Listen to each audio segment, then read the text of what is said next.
Welcome back to another episode of Grizzly True Crime. My name is Gisela K, and today we're going to be looking at a breakdown of the evidence in the Chandler Halderson trial. If you haven't been following this trial, don't worry, I've got an entire playlist for you, and what I do here on this channel is break down all those hours worth of trial.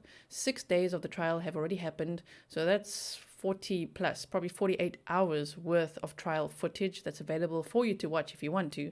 But if you just want the breakdown, the summaries, the thinking out loud over here, come to Grizzly True Crime. I would, however, recommend checking out day one so that you can see the prosecutor's opening speech. That was brilliant. So let's get started.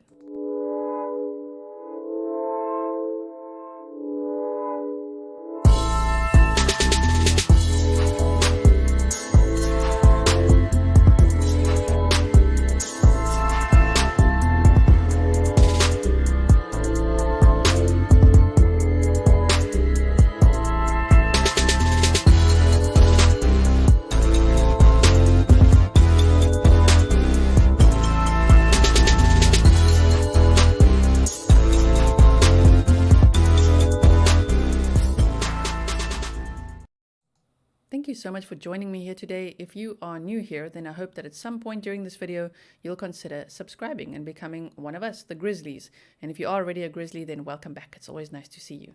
I'm going to make myself a bit smaller and put myself here so that we can actually focus on this presentation that I have prepared for you.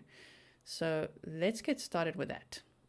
Chandler Halderson breaking down the evidence. For those who don't know, that's Chandler in the picture. Quick disclaimer, all Grizzly True Crime content is for adults only and may contain themes that some individuals find triggering, offensive, or disturbing. The intent is not to disrespect viewers or any individuals herein. Viewer discretion is advised. And this video is not intended to act as a means of proving or disproving anything related to the investigation or potential charges associated with the analysis. It is for entertainment purposes only. Everyone directly or indirectly referred to is innocent until proven guilty in a court of law. There's been, as I say, 6 days worth of trial. There's probably still 2 weeks of trial to go. It should resume in the upcoming week, depending on when you're watching this. It should resume in the week of the 18th or so of January. We will see. As soon as it does, again, I'll make more breakdowns for you. I'm still working on breaking down a whole bunch of content from the first 6 days of trial. But Chandler at this point, yes, he's the alleged killer. I mean, this is why we're going to look at the evidence today, because there's a substantial amount of evidence, and I don't really think he has a leg to stand on, but he's alleged, the alleged killer. He's the accused. He's the defendant in this case. Unlike Chris Watts and of course, Brian Laundrie and cases like that, here we get to see the full trial and all the tea being spilt. So let's get started and look at that. So the judge is John HYLAND, and the defendant or the accused is Chandler Halderson. I will move myself over here just so you can see it nicely. Okay. And then we have the lead prosecutor is District Attorney William Brown. And again, I say here, please watch Mr. Brown's opening statement on day one of the trial. It is brilliant. There's no way that I'm going to sit here and interrupt him every 10 seconds or even every 30 seconds or every minute, because it's just too good. You have to watch it in its entirety. It's probably 20 or 25 minutes or so, but it's absolutely worth the watch. He just summarizes everything so well. And then Catherine Dorrell is the lead defense. Okay, now let's have a look at the murder weapon. This is an SKS semi-automatic rifle. It is pictured on the top left, actually in a barn at Cress's house. Now, who is Cress, you might ask? Some of you already know. Do you know? For those who don't know, Cress is Chandler's girlfriend's mother's fiance. That's Cress. And she lived at this farm. We'll look at all the maps and everything in a minute. But Chandler actually stashed his gun in the barn there. So that is where they found it. But only in October, much later, did Cress find it when she was starting to clean out some of the stuff. She had a whole bunch of stuff in that barn, and she was just moving things around and cleaning, and she's like, oh my word, there's a rifle here, and it's an SKS semi-automatic rifle, one of Chandler's favorite guns. You can also see the evidence being presented in court there. That was the actual gun, as with all the other actual evidence presented in court, and spent shell casings. Now, if we look at where Chandler actually got hold of a gun like that, one of his friends, Andrew Smith, which was an online gaming friend, was in the military and was stationed in Germany. So they used to play, of course, online, virtually. All first-person shooting games and things like that, they like playing that together. So he also really liked guns, Andrew Smith, and he visited Chandler in June of 2021. And then he gave him this rifle as a gift. He also gave him a big box of high-powered ammunition, approximately 400 rounds, which you can see in the box picture there. And he transferred ownership of this gun with a photograph. The prosecutor described him as not a paperwork kind of guy. So he basically just took a photo of Chandler's, I think that's his driver's license or his ID, and he just put it next to the serial number of the gun, and that was his proof that he was transferring ownership to Chandler. Then, for anyone saying, oh my word, he must have been in on it, no. He's been ruled out as a suspect because he was in Texas at the time that this crime happened. Now we'll look at the Halderson home. The address is 4595 Oak Springs Circle, DeForest, Wisconsin. The residents at this home at the time, this was June, July 2021. They were Bart Halderson, age 50, Krista Halderson, age 53, and Chandler Halderson, age 23. Yes, Chandler does have an older brother, but he had already moved out, he was engaged, just living his life. And so the only three people living at this home at the time of this crime, which was on July 1st, 2021, were Bart, Krista, and Chandler.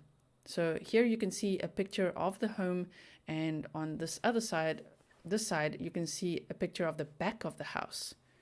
So I took this picture from the trial, right, from the exhibits, and the word that's cut off there is actually dining room window, and then you can see the kitchen window, number 3, kitchen door, number 4 is the fireplace window, 5 is the family room door, 6 is the TV window, and 7 is the garage north window. Now that becomes important later when we look at some of the camera footage that the neighbors got and why it shows that someone was very busy with the fireplace in the early morning hours of July 2nd. So on the top left, you can see the house from an aerial view, 4595 Oak Springs Circle. That would be their home there. And we'll also later hear from a witness, or I've got a presentation about her. She's there at 4593. You see that house next to them on the left-hand side? That lady's mother actually used to own the house that the Haldersons lived in.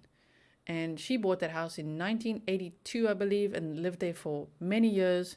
And then when she passed away and when her daughter sold the home, her daughter actually bought the vacant lot next to the Halderson home and built that house, 4593. The windows are blacked out by law enforcement. I put that note in the corner there because when they were doing the investigation, of course, after Chandler was arrested, which was on July 8th, 2021, they didn't want spectators coming in there and peering in the windows while they're conducting the investigation, so they are the ones who blacked out the windows. If you didn't notice it, don't worry, but if you're looking at it and saying, why are the windows all blacked out at the back of the house? That is why. So here we've got pictured Krista and Bart. Rest in peace to them. And let's hope that they get the justice that they absolutely deserve. So here I'm comparing Mitch Halderson, and Chandler Chaz Halderson. They are brothers, just to show you what Chandler was like. So Mitchell is 25 years old. I wrote they had a job in IT, had a real job in IT. I mean, at the time of this crime, he still has a job and he still has his own home. He's still engaged and all of that. But 25 years old, had a real job in IT, was engaged, had his own home, and was diagnosed with type 2 diabetes in June 2021. Why do I mention the diabetes? You'll see in a moment. We'll look at now Chandler Chaz Halderson, 23 years old, had 3 fake jobs. If you don't know what those jobs were, one of them was pretending to work for American Family Insurance. The other one was working for the DNR as a scuba diver, and then SpaceX, which he'd also told Kat that he already started working there. 3 fake jobs. He had a girlfriend, which we've seen her testify as well. If you missed that episode, check it out on my playlist. He lived with his parents, so did not have his own home. And now if you compare the diagnoses and the dates, about a week after Mitch was diagnosed with type 2 diabetes and had gone to hospital for treatment, of course, Chandler did not like the attention that Mitch was receiving, and so he fell down the stairs. Now, he could have fallen down the stairs, however, he had a light concussion.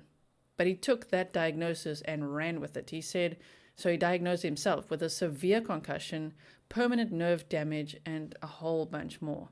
He said he had bleeding on the brain, that his legs weren't working properly, he'd need a colostomy bag, and he really went all out with it and wore this neck brace for weeks. He walked around with it until such time as his parents were murdered, allegedly by him. One day we can say by him. Allegedly by him, and then suddenly the neck brace came off and he was fine. He could just walk properly, carry things, and do a whole bunch of stuff. So if we think of the Halderson cabin, if you watched the breakdown of Chandler's interrogation or his interview with the police, he talked a lot about his parents going to their cabin up north. That cabin was at Swan Lake, which is in Lake-Langlade County. Chandler said his parents left on July 2nd, 2021 for their cabin. He said they were picked up by an unknown couple in an unknown car before he woke up, and he usually woke up at 6, but here he said before 6:55 a.m. or so, they left. He said they packed a bunch of booze. He specifically said gin and tequila, and anyone that knew them said they didn't drink gin and tequila. So they don't even know why he made up this story, because it made no sense to anyone who knew them. Family friends who'd known them for 25 years. I mean, neighbors who'd known them for a long time, since they'd moved in there, of course. But especially those family friends who knew them for 25 years were like, they don't drink gin and tequila? Like, what is he going on about? So he probably drank the gin and tequila speculatively. I'm just saying if that was like running low or they found bottles or something, he's just like, yep, they packed that in. He said they packed booze, silver bars, and a whole bunch of cash. Now, the dad was an accountant, so no. Everyone who knew him said he's not carrying cash around. He was very careful with his money, and he didn't just walk around with cash. So that story doesn't hold much weight. He said they also packed their cabin bin and then probably went gambling. No one who knew them had ever seen them gambling.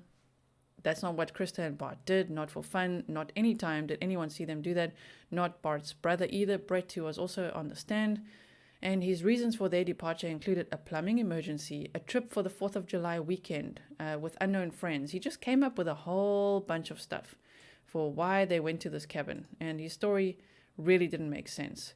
One of the scary things is when Jane Hilgendorf was on the phone with him because they'd driven out to the cabin to figure out where their friends are. Chandler said to Jane on the phone, "Do you see anything?" And she said, "No, we don't see anything. It looks like no one's even been here." And he's like, "No shell casings, no blood?" I mean, that is weird. Whoa.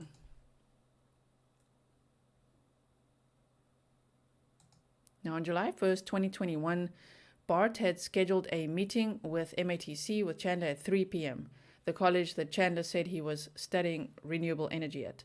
This is just a very quick overview of this day. If you want the full timeline, I offer you that full script, the whole timeline that I've written out in writing on Patreon. So you can join that with the link below. Or if you want the full timeline verbally like this, I have done a video on that, so just check out the playlist. At 2 p.m., Bart texts Chandler, "I'm ready whenever you are." Last known words of Bart Halderson. Chandler texted his mom, "Dad's phone died. Text or call me, and get soda on the way home. I have an extra hour of work." Oh my word. Krista arrives home just after 5 p.m. And then at 5:11 p.m., he creates a note on his phone saying, "Weekend chores, H2O2 lemon." So hydrogen peroxide, lemon, door handles, move your upstairs, get a job, and let's just read this one, and clean the floor. That's a note he made for himself. Don't you think that's so... It's so hectic also to think of how quickly he must have taken out Krista, because she arrived home just after 5 p.m. Okay, so then he showers and FaceTimes with his girlfriend, telling her that he was going to take care of the dogs, eat dinner, and that his parents were on a grocery pickup. Of course, he told the police that he was making shrimp scampi, but without the shrimp, because that's what his dad wanted. Like, okay. But the picture that you can see top left is a screenshot that Kat had taken. She was apparently, she liked true crime, and I don't know, she took a lot of screenshots.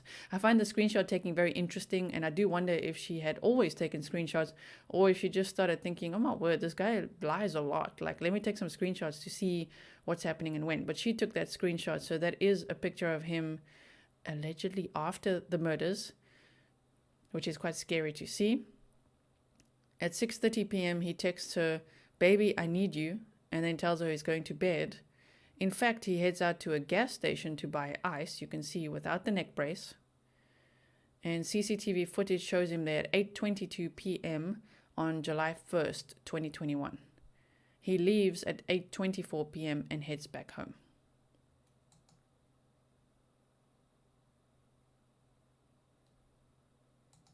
Now, July 2nd, the early morning hours, this is where, remember the picture I showed you at the back of the house showing everything? This is now a view of that same house, exactly the same format, the same arrows and things pointing to it, but at night. So July 2nd, the early morning hours, evidence shows that the fireplace's flickering light was going for a long time, for many hours, and then it went darker just before 3 a.m. I'll move myself over so you can just see the slide on the right-hand side. So you see there, if you look at the kitchen window, the kitchen door, and the fireplace window, you see that fireplace window? If you watch the footage, these are just screenshots of this to show you that it went like really, really bright, and then the kitchen lights and things went on. You can see that the dining room window and the kitchen window, the lights went on. So it's as if speculatively he ran there, got a fire extinguisher, went back to the fire, and then the fire went darker. So wow, I bet he didn't think there'd be so much footage watching him. Thank goodness in this case there actually is. Now we're going to look at the fireplace evidence. Again, I've already given a disclaimer, but please note that this is a graphic case. So just be warned, if you are very sensitive to that, this might not be for you. I'm not going to show any pictures of the remains or anything too graphic, but we're just going to talk about what's going on here in this fireplace evidence.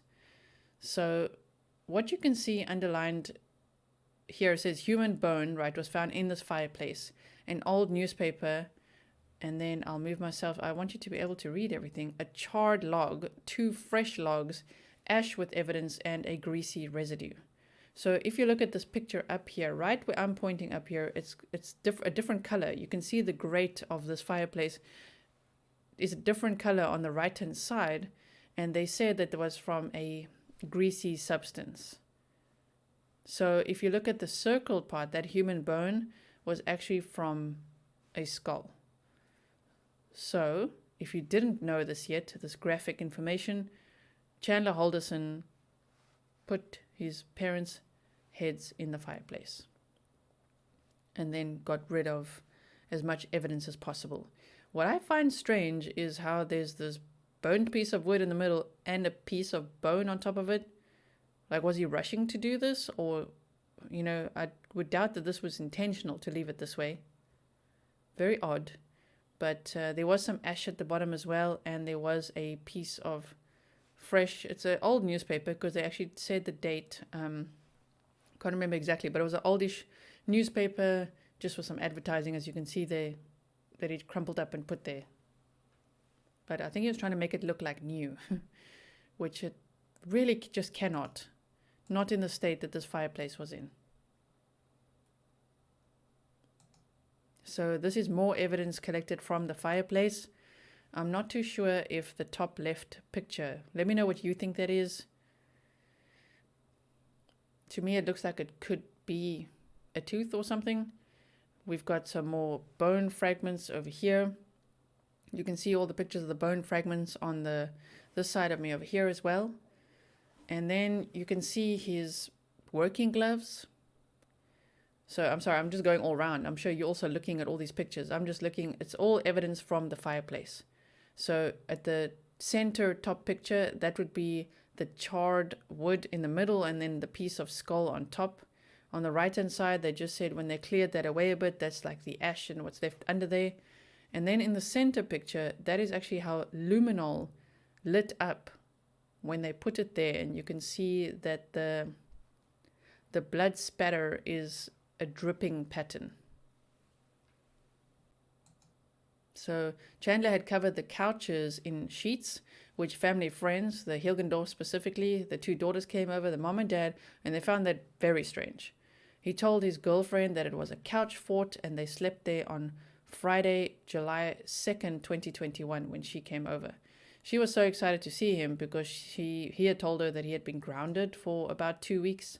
And so she was really excited to see him and came over, and he just acted like everything was normal, which is scary to think about. Besides making, yes, this couch fort that they slept on. We've discussed the timeline and just some of the discrepancies and discussed all their text messages, so go and check that out if you want to see that on my playlist. Now, the basement evidence. This is an axe that was found in the basement. As you can see, it's got a reddish-brown residue, which was consistent with human blood. So Chandler Halderson allegedly murdered his parents with an SKS rifle. They found 2 to 3, they're saying 3 bullet wounds in the torso that was found at Bart Halderson. They never found anything else of his, just the torso. Okay, so no head, no arms, no legs, just the torso that he had discarded of at Cress's property. And they've only ever found Krista's legs. So you can imagine what he used all these tools for, which is very scary to think about. But yeah, to think that he just left the axe like this as well in his home. Wow. Okay, so let's pause here. So you can see on the top left, the axe is in the background. You see it there? There's like a golf club, and then the axe is in the background there. And then on the right, in the top center picture, that is a broken handle of a bow saw, and there's a close-up of it on the top right-hand picture. You can see there's just still a little bit of blade on it. But yeah, this guy was using an axe, a bow saw, shearing prunes, knives, blades, just all kinds of stuff, like so much stuff.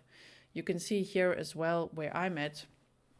Here, this they said was a broken handle of another tool that he'd used as well, and the other piece of it was apparently found with other evidence at the farm. And then in the center picture, you can see how the luminol lit up.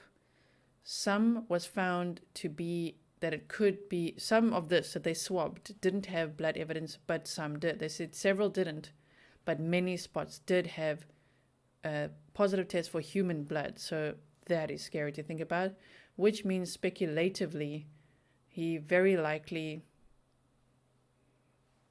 dismembered his parents in the basement. And then on the right-hand side, there's yellow duct tape that was also found in the basement. Keep that in mind for later. Okay, so blood was identified on the garbage bin, tarps, scissors, broken saw blades, hand saws, and a pruning shear. Those items were found actually on the farm. I just put that there so that you could know where, according to that, I mean, blood was found in many places, but that was a nice little summary that I put there. So on the top left-hand picture, you can see that Chazzy himself blocked out the windows in the basement so that nobody could see in with what appears to be a towel. I was trying to think, is this a towel or a blanket? Is that a t-shirt? I don't know, but he blocked it out. It looks like with a towel and something else, maybe a bigger towel and a smaller towel, but he blocked out those windows while he was busy doing stuff in the basement. And you can see in the center top picture, he used a blue clamp to actually clamp that towel or blanket in place. On the right hand side, you can see a bin that also had evidence in it and blood and stuff. I don't want to be too graphic, but I do want to tell you about the evidence, so I hope you're doing okay. And then here, where this arrow is, let me do this. I speculate that Chandler put the fold, because he talked about the folding chairs in his interrogation, that he actually took it out for his parents, but they forgot it. It's a bit odd how it's stacked like that the table's like that, against that chest of drawers, and then the chairs are put like that, where there's this huge mark on the floor. Okay, it's not huge, but you know what I mean. There's a deep-ish scuff on the floor, an indentation, if you will. And the police picked that up immediately. They were like, wait, what is that? And so, yes, they took a close-up picture of it as well. And I think he was trying to cover his tracks there a little bit too. I mean, he was trying to do that all over this house. On the right-hand side, you can see that that is another picture of luminol that was illuminating and was swabbed and tested for blood, also in this basement area. Now we're going to look at the shoes. So in the top picture, you can see there's a whole lot of shoes, including Chazzy's bloody shoes. And the very top there, you can see, I might have to make myself bigger for a second. Hold on. You see those floral shoes at the top there? If you look at it carefully, you can see there's like crumpled foil in there. Chandler had actually put foil around his mother's phone, the one that he had used to text himself when he said that they were missing. And then he'd stuffed her phone in foil in the shoe. Apparently that makes it difficult to detect. So that's why he did that. So I don't know where he learned that, because he definitely doesn't seem like a true crimer. I mean, this was a very sloppy crime, in my opinion. Terrible planning, just horrible execution. So I don't know where he came up with this foil thing, but you could see when they unwrapped it, they found Krista's phone and her driver's license as well. Now, Chazzy's shoes are at the bottom here. The reason I circled this is I hope you can see it. So I'll just point a little bit, okay, here. Right here at this N, there is a blood stain here that they've identified and tested as human blood. So, oh man. He had blood and marks all over his shoes. You can see on this picture right here, let's fly there. This picture right here, he had all kinds of leaves and nature stuff, under his shoe, because he'd obviously been out there at the farm.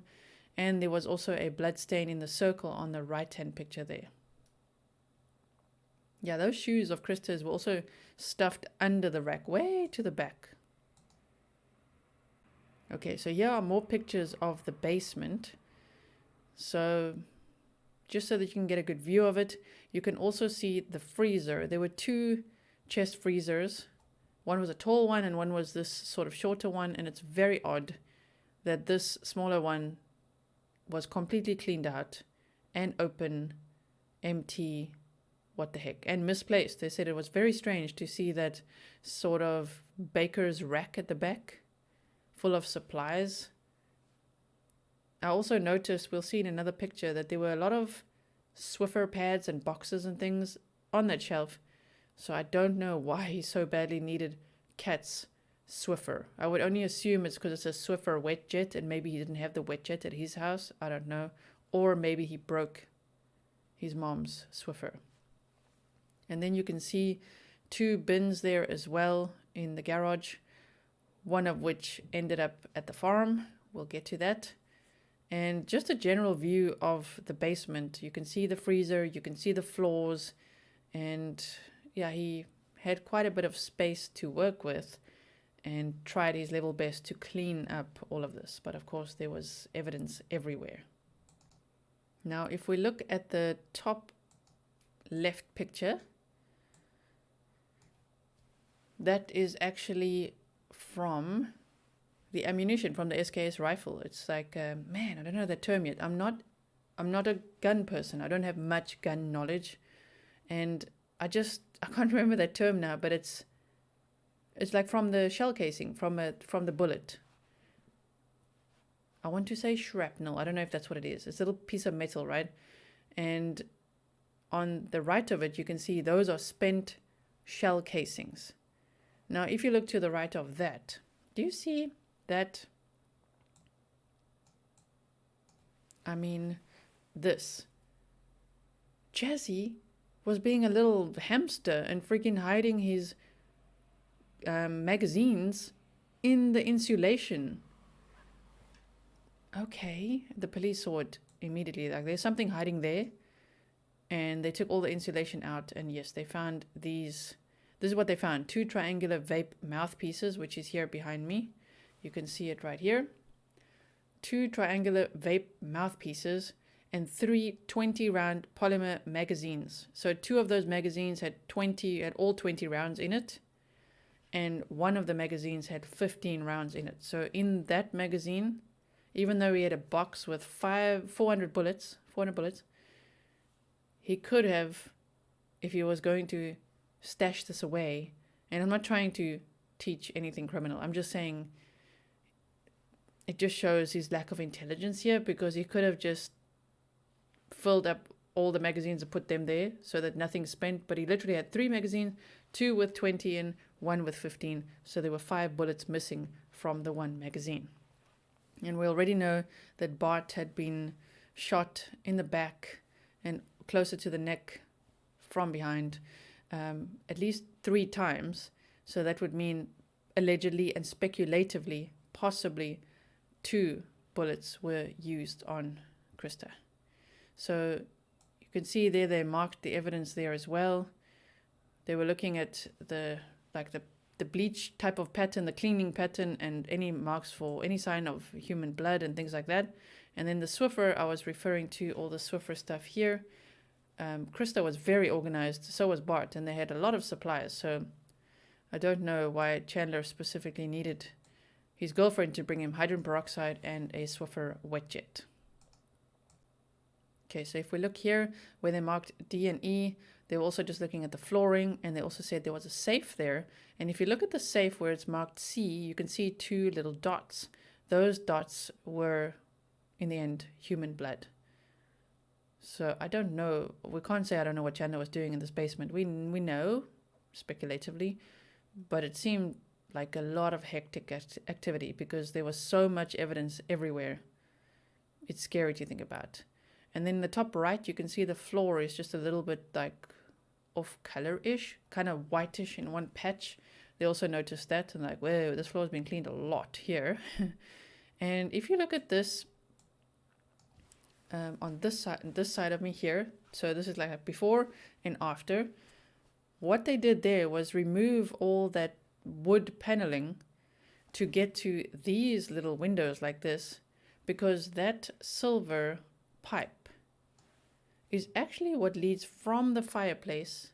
The ash goes through a little door, like a little trap, to get out here. So to get all of that ash and lots more evidence, they had to take that wood paneling off and then actually search in there and exhume a whole bunch of ashes and evidence that they then forensically, of course, tested.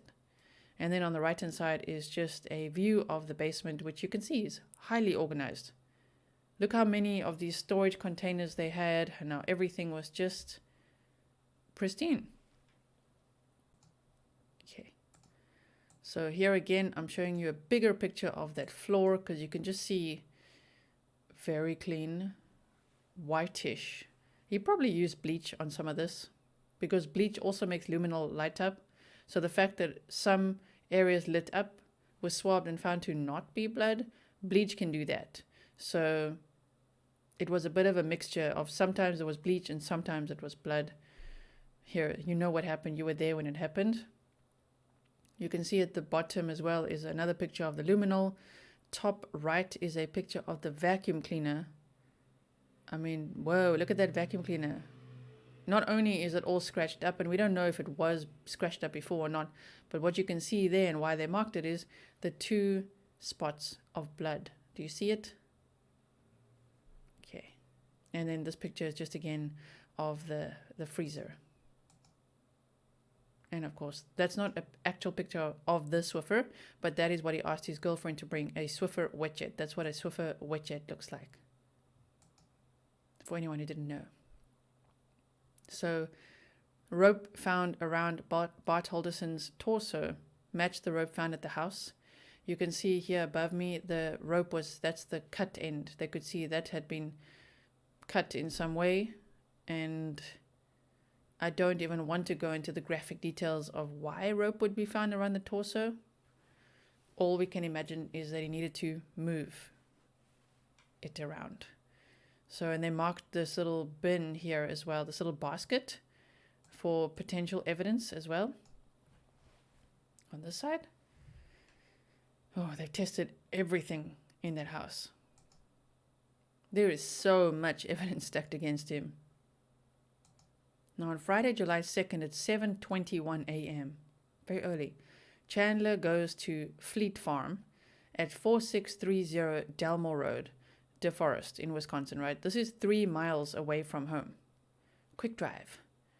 He buys a 6x8 silver black heavy duty tarp for $6.99.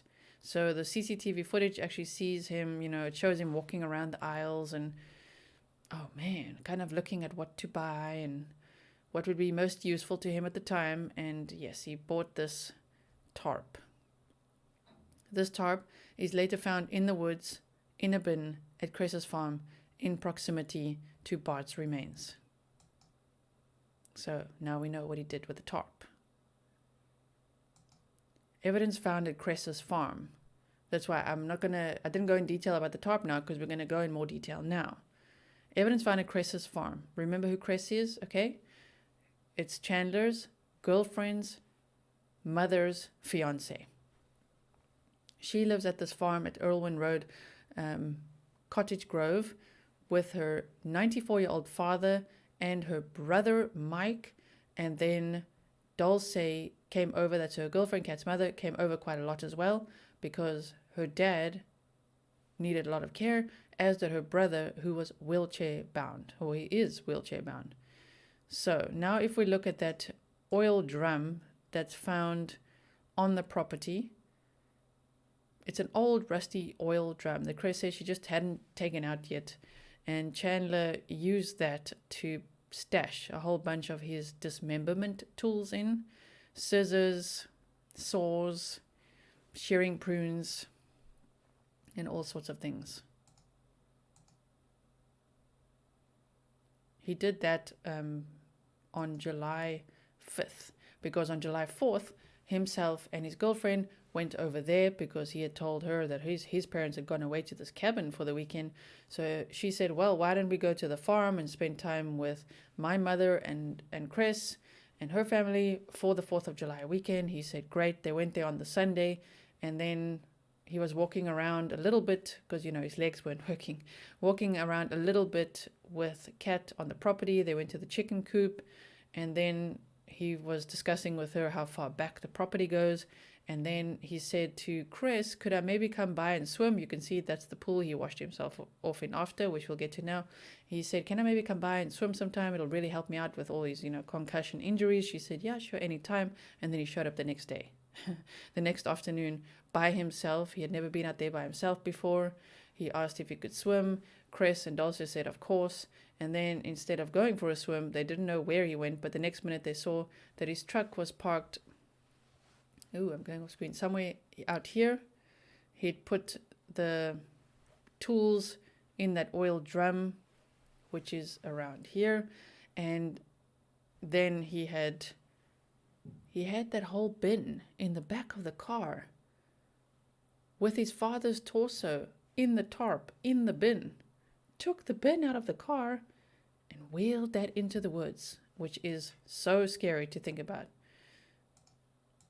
Somewhere in this area.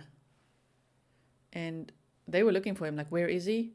And so what they did, Cress was like, oh my word, it's so hot, I just want to go swim. So she went for a swim. And then Chandler came walking here. He came, I'm going to fly, okay? He walked like this, past the barn. He was having he said he had some kind of tantrum here by the barn. We also stashed the gun in this barn. But he was walking here and went up to the pool and then said, can I swim? They said no, because they were feeling uncomfortable, because at that point Cress was swimming topless because it's her house and it was hot and no shade there, you know. So he's like, can I swim? And they're like, no. But then he got in anyway, and he said he'll just face the other way, and he was washing himself off. So after discarding of his father's remains on Cress's property in this wooded area, he walked up to the pool just in his board shorts and had a swim and didn't wet his hair. He just washed himself off. Oh my word.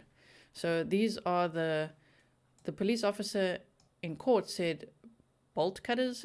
It's for pruning. Okay, roses and stuff. But I don't know if they're bolt cutters. It looks like it to me. Or like a pruning shear. Is that what we call it? And then all those other tools that are also found in the drum, as you can see, all the way there to like reach in all the way to the back to get all this out, which must have been horrifying. Put that all into evidence, which is of course all found with human blood and things. So here on Cress's property, you could see 2 bins. In the bin on the right hand side, there was only 1 item found in it. So it wasn't like a full bin and then Chazzy added to it. No, he brought this bag that Kat had actually brought to his house on Friday, because she went to Target twice on Friday to pick up some stuff, and then brought over some stuff, some groceries to his house because she wanted to make dinner. And well, that's what she said. She bought a few things, brought it over, right? So the bag, you could see the order number there, last name C. Melander, that was her name, and she collected this. So he took this bag and filled the bag with all kinds of bloody rags and like a scouring sponge, as you can see in the middle there. And he put the bag in the trash on the right hand side on their property, thinking nobody would ever find it. But they did, of course, very quickly. So this is the bin that he had in the car. We saw it previously in the house, in the basement. This bin is a Rubbermaid bin, and the silver top that we saw him buying, that was in the bin. And this is how he left it in the wooded area. He had taken his father's torso out of this bin and put that in the woods and covered it with sticks and leaves. And he had just left the bin like this with the tarp still in it. When they removed the bin from this area, this is what this photo shows, is that all the foliage was still very green and lush, so they could prove it wasn't there for a very long time. So there's different views of this bin, and inside the bin you could see the yellow duct tape. Remember earlier I said, remember that duct tape? There's the duct tape, and they could match it to see, well, that's how it was torn. This is how it is in here. So I don't know if that was to kind of close the tarp or to, I don't know how he, it's just so gruesome to think about. But this is the bin that was found on the property. So that is on the top left. Chandler buying the tarp that we see pictured here. That's the tarp in the bin. And this is when they started unfolding the tarp. They could see, whoa, this has got to go into evidence immediately, because they could see all the staining on it, and they could see this is very important in this investigation. So, and that's a different view of the bin there on the right hand side. Cress's barn, which was on the same property, which we saw, he was going from the sort of barn area, from the woods to the barn to the pool. This tarp was also found in the barn. So there were 2 tarps. The one was in the bin in the woods, and this other tarp he put in the barn, as well as the gun. Oh my word. So Cress found the gun in October 2021, when she was just moving a couple of things around, because you could see he had, that was exposed there, but he had actually hid it behind a whole bunch of boards and things. That's a picture of the barn on the bottom right hand side from an aerial view, so that you can see where the barn is in relation to the pool and everything like that. The house is actually more to the northwest of that pool. And if you look at this barn, you can see there's a lot of stuff in it. You know, at first, if you don't have a visual of this barn, you might think, how could the police officers and everyone miss the gun? You know, then your mind will start going like, who put the gun there after the fact and all that. But if you look at how much stuff is in this barn, it's possible that they all missed it, because there was so much to go through, and it was hidden behind a whole bunch of boards. And then the last bit of evidence I want to discuss today is, of course, the neighbors' cameras and an audio recording from a former detective who actually lived across the road at that 105 property. Oh my word. So Chandler absolutely underestimated the power of these front door cameras, CCTV footage, garage cameras, and of course the people living in that neighborhood. There was this former detective. People were spot on. There were people that, of course, like this other lady, which we'll see now, had lived in Chandler's home before. It was her mother's house. She just bought the vacant lot next door and then built a house there. But they knew this area well. They knew the habits of everyone well. They could see when something wasn't right, things were odd. And even details like the lawn. This is one of those neighborhoods where everyone wants the pristine lawn and the sprinklers and the everything. You know, everyone's doing well there. And when they saw this lawn is actually a little bit now, it's getting a bit long, which was only a week or so between, of course, the 1st and then the 8th when Chandler got arrested. They were getting worried because the lawn wasn't in its usual pristine condition. And they're like, this is so not Bart and Krista. So even those details they noticed, and they started taking pictures, and they started looking at their cameras. And of course, Chandler had spoken to Bart's brother, so his uncle Brett, and said, yeah, they're missing, and gave him a whole bunch of long stories. And then Brett said, well, why don't you walk around the neighborhood and ask if anyone's got footage? So maybe they caught some footage. And only then did his brain click, oh my word, they might have footage of me. So he walked around, and you could see that as well. We did look at that before as well on one of the episodes, that he walked around to the neighbors and like, hi, I'm Chandler from next door. Hi, I'm Chandler from down the road. Like, do you have any cameras here? Do you think they captured anything? And it was actually quite eerie to watch because, of course, the way he was asking was not like, can you help me find my parents? It was more like, what can your camera capture? Oh, and these cameras in the neighborhood captured quite a lot, including this big fireplace scene going on in the house, which caused all that bubbling of the fireplace frame and the wall. Some of the paint wasn't okay, and it's just, yeah, he made a big fire that night there. So Lisa Murray lives at 4593 Oak Springs Circle, DeForest, Wisconsin. So you can see Chandler's house is on the right hand side. It's not Chandler's house, Bart and Krista's house on the right hand side, and then her house is like next door. That was the vacant lot she bought, and then she built this house. So a former resident of the home, it used to be her mother's home, and current neighbor took a photo of the window.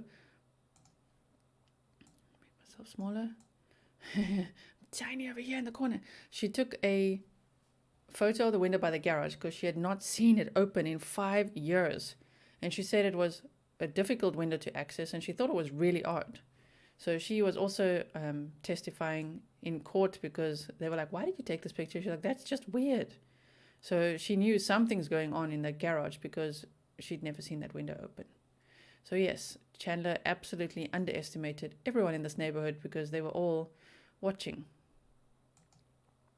So Chandler Halderson is currently on trial for the murder of his parents, Bart and Krista Halderson. He has pleaded not guilty to the 8 charges that he is facing. If you want a rundown of that, just go and watch some of the other episodes. But yes, we could speculate that what is on the cards for him is life imprisonment without the possibility for parole, but we'll just have to wait to see, what the verdict is. We'll watch the trial, see it unfold. Hopefully it will resume this week, Tuesday or so, and we'll take it from there and hear from more witnesses, see more evidence, and see how things unfold.